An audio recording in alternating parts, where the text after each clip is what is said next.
Y hoy, Jesús, desde este lugar levantamos tu nombre y declaramos que creemos en ti. Ahí donde usted está, levante sus manos al cielo y dígale: Jesús, yo levanto tu nombre, hoy te adoro. Hoy no he venido aquí a otra cosa más que a exaltarte a ti, a adorarte a ti, a poner mis ojos en ti, porque nada me puede separar de ti. Y aunque no entienda, aunque no comprenda, mi espíritu, mi corazón tiene pasión por ti. Y hoy me despojo de todo, me despojo de todo peso, me despojo de toda carga, me despojo de todo pecado, de todo lo que me agobie. Y es clavado en la cruz. No tiene lugar en mi vida, solo Cristo. Porque tú estás en mí, yo estoy en Cristo. Y con Cristo estoy crucificado y ya no vivo yo, Cristo vive en mí. Y por Él y a través de Él todo lo puedo. Por eso, Señor, hoy yo levanto tu nombre, no levanto mi angustia, no levanto mi estado de ánimo, yo no levanto los problemas que esté enfrentando, yo no levanto las circunstancias que estén a mi alrededor, yo levanto el nombre de Jesús, te levanto a ti, Jesús. Y he venido en esta fría mañana porque tengo sed, porque tengo hambre de tu presencia. ¿Saben que hace un tiempo atrás hubo en una ciudad de Latinoamérica, no recuerdo exactamente en cuál, pero hubo un matrimonio que me comentó acerca de un matrimonio joven que habían comprado una casa y tenían la intención de construir un par de pisos encima de esa construcción. Entonces llamaron a una empresa constructora, la empresa vino, hizo una inspección y el resultado fue de que esa casa tenía los cimientos, el fundamento, estaba deteriorado y tenía fallas muy serias en toda la estructura, de tal manera que la única solución era demolerla totalmente y volver a construir.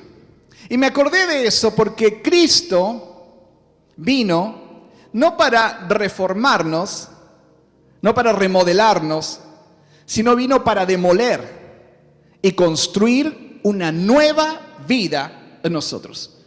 La palabra dice que de modo que si alguno está en Cristo, no es remodelado, sino que es nueva criatura. El viejo fundamento, las viejas estructuras pasaron y he aquí todas son hechas nuevas.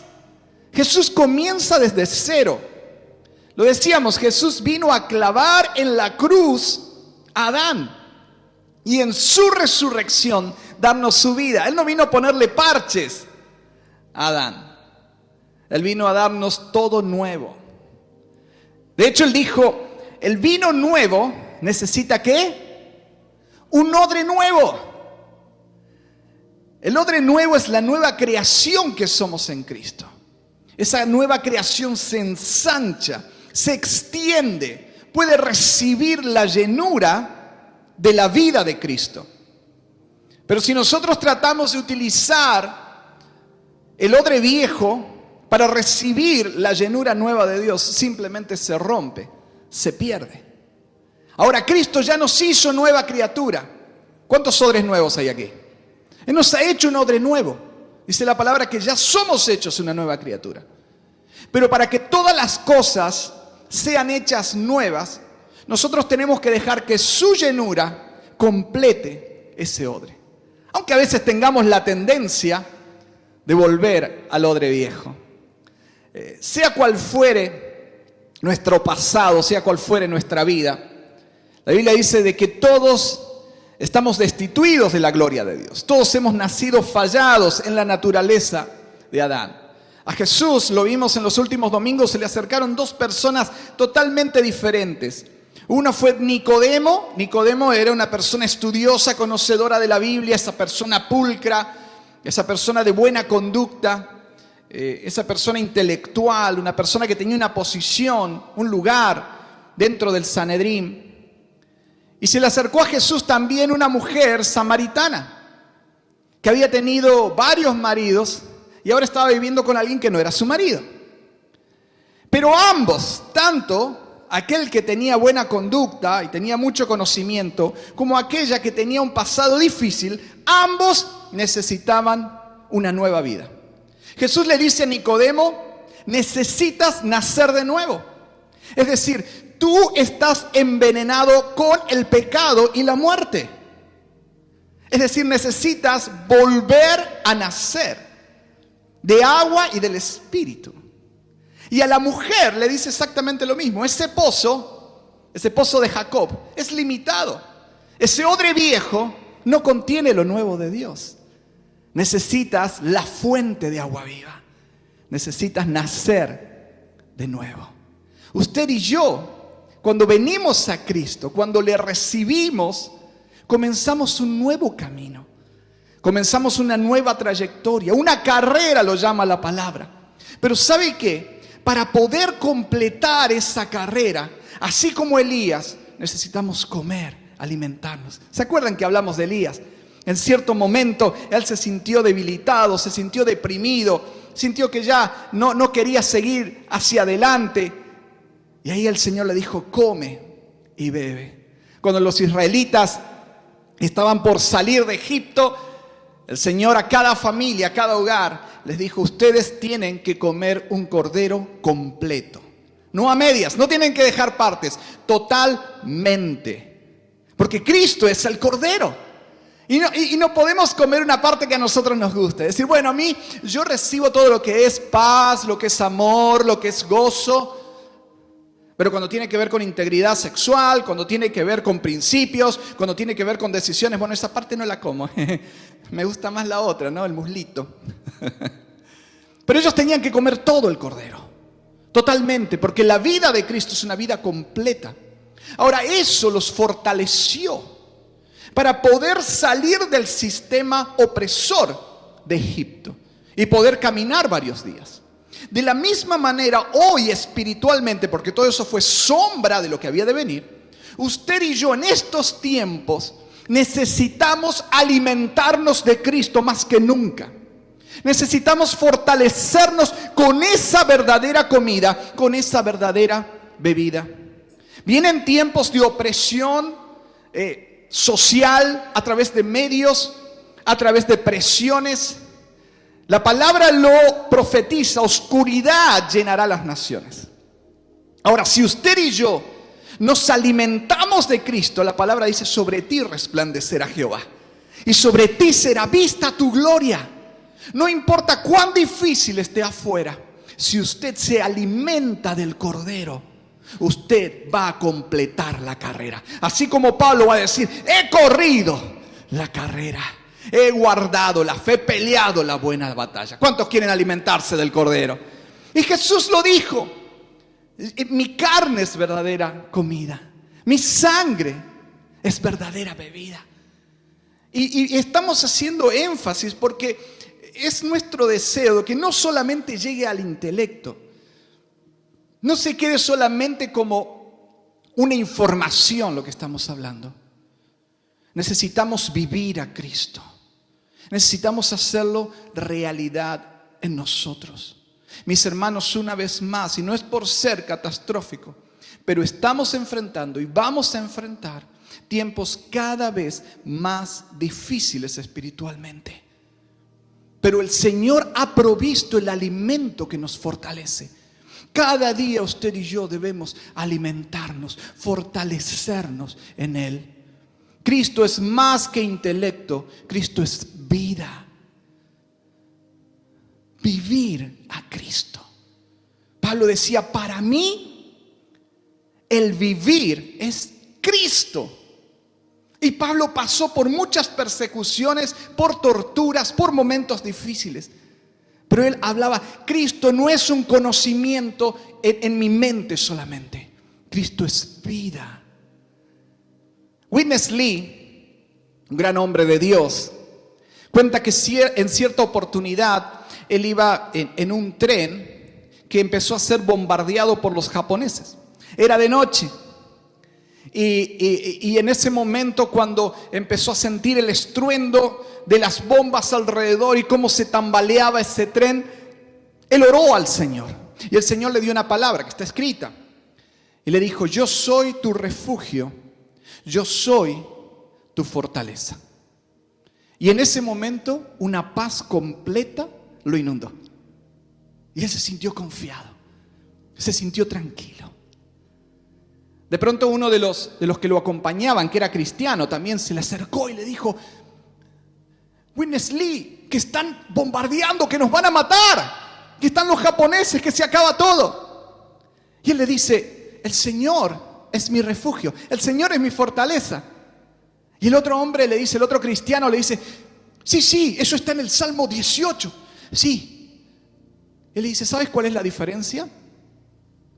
Tú lo sabes, pero yo lo estoy viviendo. Cristo no es solamente saber, es vivir. Es vivirlo cada día de nuestra vida.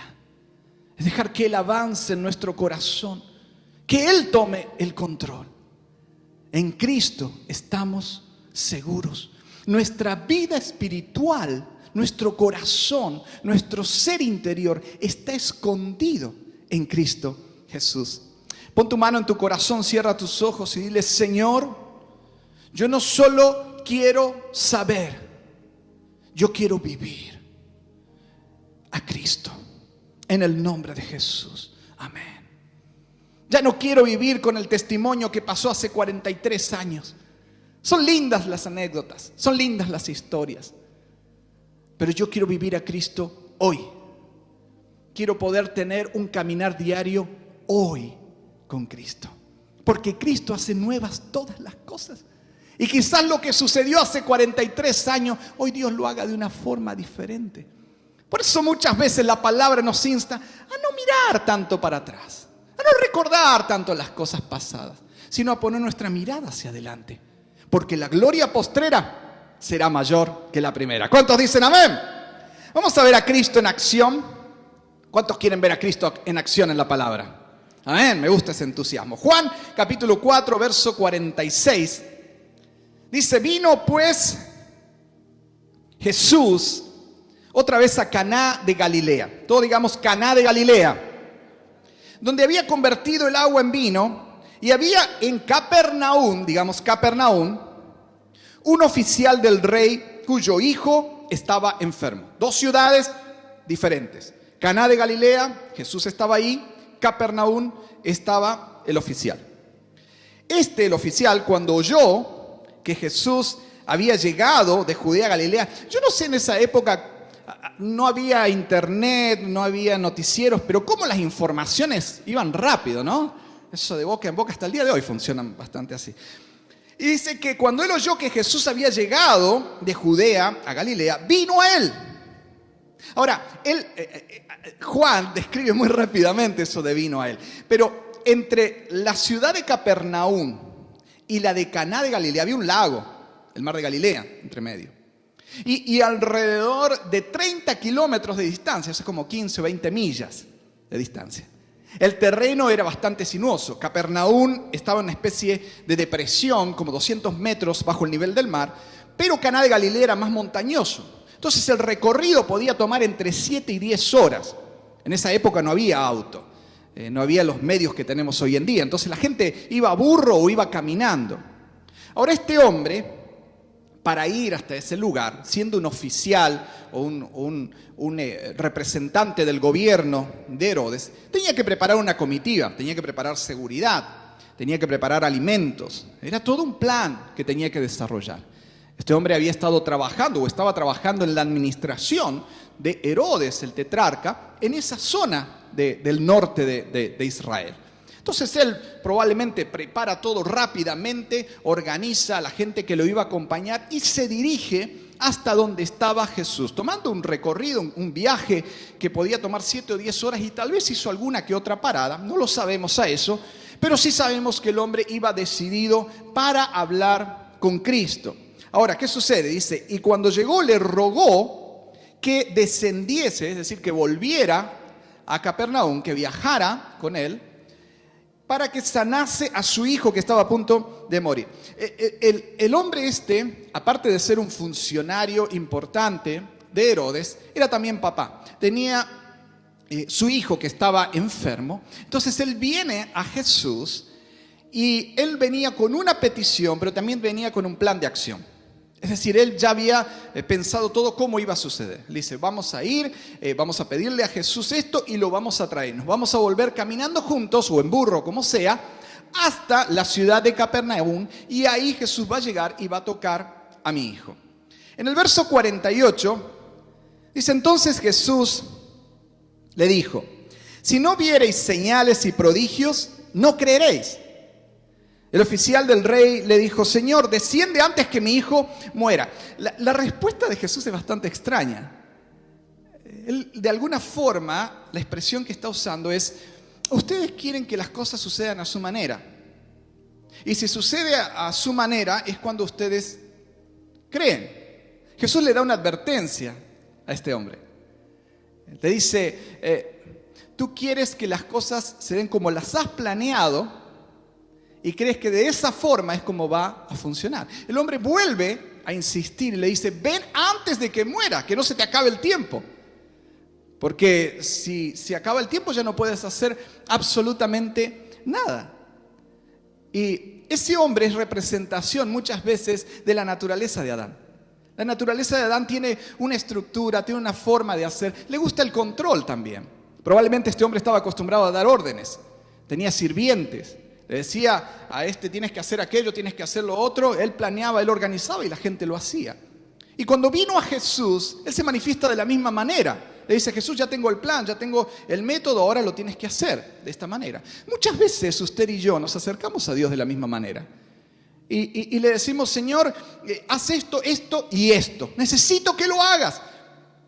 ¿Y por qué? Porque tenemos la necesidad de tener el control sobre lo que está sucediendo. Adán, en su naturaleza, siempre va a tender al control. De hecho, es la lucha de la que habla el apóstol Pablo en los miembros, en nuestro interior. Es por el control. Nuestra vieja naturaleza, nuestro viejo yo, trata de controlar el espíritu. Pero para que Cristo pueda tomar el control, nuestro yo, nuestra carne, necesita ceder. Necesita decrecer, de hecho necesita morir. Quizás hay alguien que se siente de esa manera en esta mañana. Y vamos a ver lo que hace Jesús.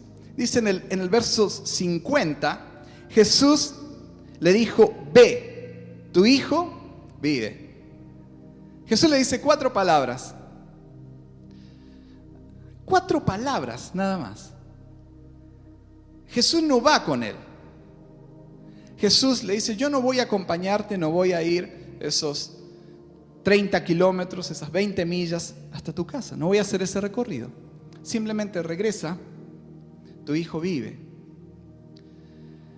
A mí me llama la atención porque Jesús era tan natural, tan auténtico. Es decir, no necesitó música de fondo. No necesitó hacer una oración súper larga, ni ponerse colorado gritando, de tal manera que el hombre, sintiera que había surgido algo de unción. Jesús no tuvo que hacer ningún trámite especial, no llamó a sus discípulos. Jesús simplemente dijo, ve, tu hijo vive. Sencillo, natural, rápido. Ahora, esa palabra que Jesús dice viaja 30 kilómetros por segundo y llega hasta la casa de este oficial y entra en el cuerpo de ese hijo que estaba enfermo. Esa palabra poderosa fue la misma que dijo, sea la luz, y fue la luz. Fue la misma palabra profética que levantó los huesos secos de Ezequiel. Palabra, viento, neuma. Es el aire, el espíritu y la vida que Jesucristo habla.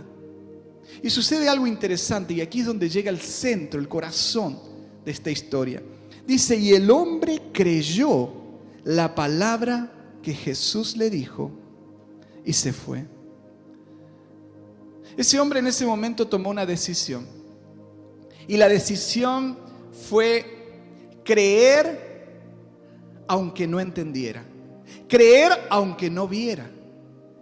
La decisión de ese hombre en ese momento fue literalmente morir. Morir a hacer las cosas a su manera. Morir a su orgullo. Morir a tener el control de saber que Jesús estaba yendo con él y que iba a hacer lo que él le pidió. Yo creo que hubo un antes y un después en este oficial del gobierno de Herodes, que dejó que esa palabra de Jesús no solo entrara a su casa, que estaba a 30 kilómetros de distancia, sino que también entrara a su corazón. Y esa palabra que tenía espíritu y vida transformó a este hombre para siempre.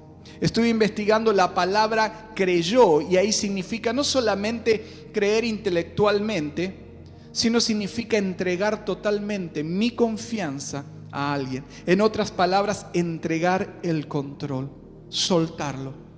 Decir, ya no vivo yo, ya no soy yo el que hace las cosas a mi manera, ya no soy yo el que da órdenes, ya no soy yo el que se impone, el que quiere figurar, ya no soy yo el oficial de gobierno, ya no soy yo. Es la palabra de Cristo en mí. En el principio era la palabra, y la palabra era Dios. Y después dice Juan capítulo 1, los que le recibieron, a los que recibieron esa palabra, al verbo, a Cristo, les dio la potestad de ser hechos hijos de Dios. Cuando usted y yo recibimos esa palabra viviente, no aquí, sino en nuestro corazón, en nuestro interior, produce vida. Esa es la diferencia entre saber y vivir. Es cuando la palabra entra hasta nuestro ser. Y eso es lo que sucedió con este hombre. Este hombre lo recibió. A mí me sorprende porque él ya no puso más insistencia. Ya no puso más argumento. No le dijo, quizás yo le hubiera dicho, Jesús, vente que mi esposa hace unas paellas riquísimas y te la va a cocinar y te vas a ir contento. No trató de persuadirlo ni de convencerlo. Hubo algo tremendo que sucede en su corazón. Él lo recibe.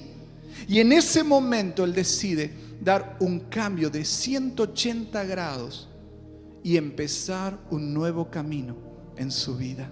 Esa palabra lo sostuvo durante esas 7 o 10 horas que necesitaba caminar de regreso. Porque hay que caminar con esa incertidumbre. ¿Se imagina? Jesús dijo, tu hijo vive y él tiene que volver y no puede llamar con el celular a su esposa. Si le come está todo por allá. No. De hecho, la Biblia nos da a entender que aparentemente él paró en algún hotel y al día siguiente continuó su viaje. Algo sucedió adentro de su vida que marcó un antes y un después. Y es mi oración que esta palabra pueda entrar a tu espíritu y pueda marcar un antes y un después. ¿Cuántos dicen amén? Dice que cuando él ya descendía, sus siervos salieron a recibirle y le dieron nuevas diciendo, tu hijo vive. Entonces él les preguntó a qué hora había comenzado a estar mejor. Y le dijeron, ayer a las 7 le dejó la fiebre. Las 7 era alrededor de la 1 de la tarde. Ayer, acuérdense que dijo ayer, es decir, el padre llegó al otro día. Dice, el padre entonces entendió que aquella era la hora en que Jesús le había dicho, tu hijo vive, y creyó él con toda su casa. ¡Qué hermoso! ¡Tremendo es eso! La palabra que entró en él fue viva. Jesús dijo, el que bebe de esta agua, haré de él una fuente que salte a vida eterna. Cuando esa palabra viva entra en tu corazón, produce un cambio, salta y produce vida en tu hogar. Y dice que toda su casa creyó. Algunos historiadores, algunos eruditos dicen que él era Cusa y su mujer era Juana, familia que después estuvieron sirviendo a Jesús, sosteniendo el ministerio de Jesús. E inclusive ellos después, algunos estudiosos dicen que llegaron a plantar iglesias alrededor de Israel. Qué transformación tremenda sucedió en un hombre que dejó que esas 4 palabras que salieron de la boca de Jesús entraran en su espíritu y produjeran un cambio, produjeran vida. A alguien que decidió clavar en la cruz la naturaleza del control, la naturaleza de, Señor, lo tienes que hacer a mi modo, lo tienes que hacer de esta forma, y decidió entregarle el control a Jesucristo. Ahora hay algo que a mí me llama mucho la atención, y dice que él, dice ahí la palabra, que él entonces entendió. Fíjense, en el hombre fue por un toque. Puedes venir a tocar a mi hijo. Y se va con vida, se va con transformación, se va con salvación para toda la casa, se va con Jesucristo mismo. Él vino a buscar algo y se lleva a alguien. Porque Cristo no vino a darnos cosas, Cristo vino a darnos de Él, porque en Él están escondidas todas las cosas. Muchas veces nosotros podemos orar, Señor, dame esto, dame aquello. En la historia bíblica también podemos ver que alguien le pidió a Dios prosperidad, otro le pidió sabiduría, otro le pidió poder. Pero a mí me encanta David, creo que en el Salmo 27, él dice, una cosa le he pedido, una cosa, y es Él. Poder estar en su casa, poder contemplarlo. Yo lo quiero a Él, porque si lo tengo a Él, lo tengo todo. Y dice que este hombre entendió, porque cuando él volvió, quizás su mente no había entendido nada. Y te pasa a veces que tú oras por algo, que tú incluso crees en algo, pero las cosas no suceden exactamente como las habías planeado. Y tu mente no entiende, y tú dices, no comprendo, no entiendo. Eso le pasó a él. Pero eventualmente, luego entendemos. Eso le pasó a Pedro. ¿Se acuerdan cuando Jesús vino a lavar sus pies? Y él dijo, no me laves los pies. No, Jesús le dijo, mira, lo que ahora no entiendes, luego lo comprenderás, luego lo entenderás. Los discípulos no entendían por qué Jesús tenía que estar clavado en una cruz, pero después entendieron. Nuestra misión es confiar en Él, dejar que su palabra nos transforme. Caminar con el Cordero adentro, avanzar, aunque nuestra mente no entienda, aunque nuestra mente no pueda comprender lo que sucede o por qué está sucediendo.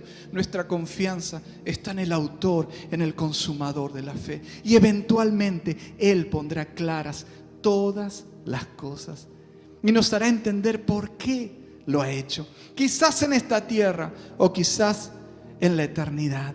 Pero Dios tiene un plan perfecto. Lo dijimos antes, aquel que comenzó la buena obra, Él es fiel.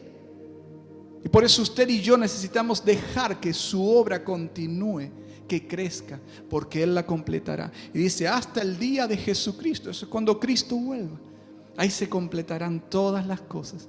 Y dice Pablo, aquello que era imperfecto, aquello que estaba oscuro, entonces será claro, entonces entenderemos, entonces habrá luz, entonces será completado, entonces será perfeccionado. El Señor es un río en movimiento, lo hemos dicho. Jesús es un río imparable. No lo podemos meter en nuestras cajas, no lo podemos meter en nuestras estructuras. A Adán le gustan las estructuras, le gustan las formas. Y es por eso que muchas veces nosotros nos sentimos más cómodos cuando hay formas, ¿no? Y decimos, bueno, después que el pastor predica pasa el grupo y cantan una canción.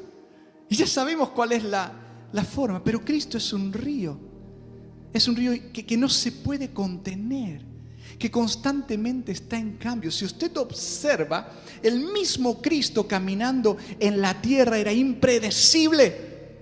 Porque a la casa de Jairo Él fue y tocó a su hija. Sin embargo, aquí Él dio la palabra. Jesús no tenía esas estructuras. Y Él quiere que usted y yo entreguemos toda estructura, todo patrón, toda necesidad de entender, toda necesidad de control a sus pies. Que lo clavemos en la cruz para que sea su río el que nos controle, que sea su viento el que sopla, como Él le dijo a Nicodemo, no sabe de dónde viene, no sabe a dónde va, pero obra, pero transforma. Así es el que es nacido de Dios. Yo le voy a decir algo, hermano, Cuando usted vaya a orar, cuando esté en la presencia de Dios, presente sus necesidades, pero tome más tiempo para disfrutar a Cristo, para contemplar a Cristo, para aprender de Él, para dejar que Él crezca adentro de su vida. Incluso, lo decíamos en otro domingo, va a llegar un momento en que usted va a venir con su bolsa de necesidades y al entrar en la presencia va a decir: Señor, venía a pedirte todo esto, pero ahora lo dejo a tus pies. Y ahora quiero contemplarte, quiero exaltar tu nombre, quiero declarar que tú eres el Dios todopoderoso. Y mi mente es muy pequeñita para comprenderte. Como dice el Salmo 139, tal conocimiento es demasiado maravilloso para mí. Alto es, no lo puedo comprender. Te alabaré porque formidables, maravillosas son tus obras. Estoy maravillado y mi alma lo sabe bien. Cuán preciosos me son, oh Dios, tus pensamientos. Cuán grande es la suma de ellos. Si los enumero, se multiplican más que la arena y no los puedo contener. Los pensamientos del Señor son más altos que nuestros pensamientos. Ahora, cuando usted y yo estamos en el Espíritu, cuando usted y yo estamos en Cristo, dice la palabra que usted y yo tenemos la mente de Cristo. Y entonces nuestra mente racional, nuestro intelecto es crucificado y dejamos que sus pensamientos fluyan. Dejamos que sus caminos fluyan. Dejamos que Cristo sea exaltado. El Señor puso fuertemente en mi corazón acerca de que este año estemos levantando el nombre de Jesús, exaltando el nombre de Jesús. Y Él me dio esta palabra y Él dice: cuando el Hijo fuere levantado, Él atraerá a todos a sí mismo. Cuando el Hijo es levantado, cuando el Señor es levantado, sus enemigos comienzan a ser esparcidos. Y usted empieza a levantar el nombre del Señor y exaltarlo, y toda depresión se empieza a ir. Toda oscuridad de cansancio, de ansiedad, de preocupación, de amargura, de resentimiento, de rencor, toda ira, todo enojo, toda competencia, todo lo que no es de Dios y que pertenece a la carne, cuando Cristo es levantado, empieza a irse. Incluso vas a notar que aún tus enemigos comienzan a estar en paz. Dice la Biblia eso. El Señor comienza a abrir caminos donde no lo hay, porque tú estás entregando el control a Él. Estás levantando el nombre de Él. Estás exaltando quién es Él, no tus problemas, no tus desafíos. David nunca habló acerca de la altura de Goliat. Todo el mundo le dijo: es un gigante entrenado en batalla, este hombre es así, es asá. David nunca lo describió. Él describió quién era su Dios, quién era Jehová de los ejércitos. De la misma manera, cuando usted pase por este valle difícil, este valle que a veces puede llevar más de 30 kilómetros, que puede durar 7 horas, 7 meses, 7 años, 70 años, no lo sabemos. Usted llénese del Cordero, usted llénese de su presencia, beba de esas aguas espirituales y levante a Cristo. Vaya con ese estandarte de Jesús. Mencione a Jesús en sus conversaciones. Cuando usted lee, cuando usted escucha, deje que todo esté alimentando a Jesús adentro suyo. Cuando Jesús crece, cuando Jesús aumenta en su vida, no hay enemigo que pueda resistirle. Jesús comienza a obrar, comienza a hablar a través de usted. Esas palabras de vida lo sostienen. Y alguien le dirá: estás en un tren, te están bombardeando, estás en medio de la oscuridad y te sientes en paz. Y tú vas a decir: sí, porque para mí el vivir es Cristo y lo estoy viviendo a Él. No lo sé, lo vivo. Esa es la diferencia.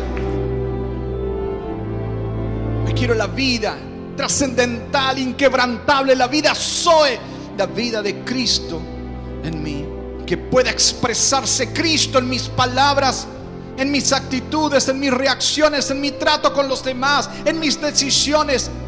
Porque tú me rescataste de las tinieblas, tú me arrancaste de la oscuridad, no para volver atrás, sino para anunciar quién es Jesús. Yo anuncio sus virtudes, el carácter de Cristo, quién es Él.